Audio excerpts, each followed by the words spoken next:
Hello and welcome to BotPenguin. So in today's video, we are going to see how we can integrate Google Sheets with our chatbot. So let's first see how we can integrate it. So once you log into your BotPenguin dashboard, select a chatbot.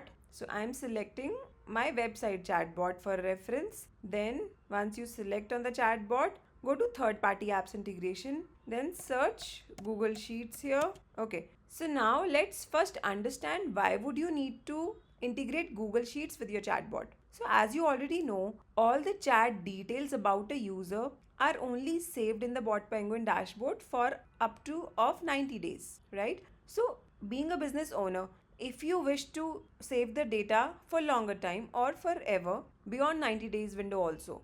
So what you do is you integrate Google Sheets with your chat flows so that if any user is interacting with your chatbot, all the details are stored in the Google Sheets and you can keep that data with you for as long as you like.